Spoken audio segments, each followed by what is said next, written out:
ഇറ്റലിയിലെ തന്നെ ഏറ്റവും വലിയ ലേക്കായ ലേക്ക് ഗാർദയിലാണ് ഞാനും എൻ്റെ വേറെ 2 ഫ്രണ്ട്സും കൂടെ പോയത്. എനിക്കുള്ള അത്യാവശ്യമുള്ള ഫ്രണ്ട്സിനൊക്കെ കിട്ടിയത് ഡാൻസിൽ ജോയിൻ ചെയ്തേ പിന്നെയാണ്. അപ്പം ഞങ്ങൾ 5 പേരാണ് ഒരു ഗ്രൂപ്പായിട്ടുള്ളത്. പക്ഷെ പല കാരണത്താൽ ഒരാൾക്ക് പറ്റും ഒരാൾക്ക് പറ്റില്ല. അങ്ങനെ നമ്മൾ 5 പേരും കൂടെ പോണത് വളരെ റെയറാണ്. എനിക്ക് പിന്നെ പണ്ട് മുതലേ ഈ blue eyeliner, peacock green eyeliner ഇതിനോടൊക്കെ ഒരു ക്രേസാണ്.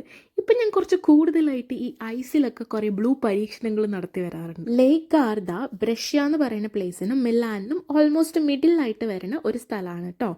സിർമിയോണി എന്ന് പറഞ്ഞ പ്ലേസിലാണ് ഇതുള്ളത്. സമ്മറിൽ ഇറ്റലി ഭയങ്കര ടൂറിസ്റ്റി ആവും. ലേക്കിലൊന്നും പറയേ വേണ്ട, നല്ല ക്രൗഡും ഉണ്ടാവും. ഞങ്ങൾ ഓഗസ്റ്റ് വെക്കേഷനിലാണ് ഈ ട്രിപ്പ് പ്ലാൻ ചെയ്തതെങ്കിലും എക്സിക്യൂട്ട് ചെയ്യാൻ പറ്റിയത് ഈ സെപ്റ്റംബറിലെ വീക്കെൻഡിലാണ്. ക്രിസ്റ്റൽ ക്ലിയർ ആണ് ഈ ലേക്കിലെ വാട്ടർ. കാണാൻ നല്ല ഭംഗിയാണ്. ലേക്ക് മാത്രമല്ല, അതിന് ചുറ്റിപ്പറ്റിയിട്ടുള്ള കാസിലും ഒക്കെ കാണാൻ നല്ല രസമാണ്. ഇവിടെ യൂഷ്വലി ആൾക്കാർ ലേക്കിലൊക്കെ പോയി പിന്നെ കുറേ സമയം അവിടെ കിടന്ന് സൺബാത്തൊക്കെ എടുത്തിട്ടാണ് നിൽക്കാറ്. അവർക്ക് ടാൻ അടിക്കുന്നതൊക്കെ ഭയങ്കര ഇഷ്ടമുള്ള കാര്യമാണ്, നമ്മളെപ്പോലെയല്ല. എനിക്കാണെങ്കിൽ നീന്താൻ അറിയില്ല, എൻ്റെ ഫ്രണ്ടിനാണെങ്കിൽ മീനിനെ പേടി.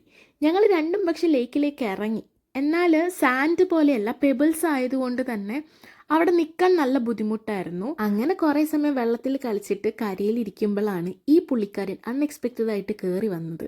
പിന്നെ അതിൻ്റെ കൂടെ വന്ന് ഫോട്ടോ എടുക്കാനും വീഡിയോ എടുക്കാനൊക്കെ ഞാൻ ട്രൈ ചെയ്തു. പക്ഷെ അതിൽ തിരിഞ്ഞു നോക്കുമ്പോൾ എനിക്ക് പേടിയായിട്ട് കൊത്തുമെന്നുള്ളത് കൊണ്ട് ഞാൻ അധികം നിന്നില്ല. ലേക്കിന്ന് കയറി വന്നേ പിന്നെ നല്ല വിശക്കാൻ തുടങ്ങി. സോ അടുത്തൊരു കബാബ് ഷോപ്പ് ഉണ്ടായിരുന്നു, അവിടുന്ന് ഫുഡും കഴിച്ച് ഞങ്ങൾ തിരിച്ച് മിലാനെത്തി.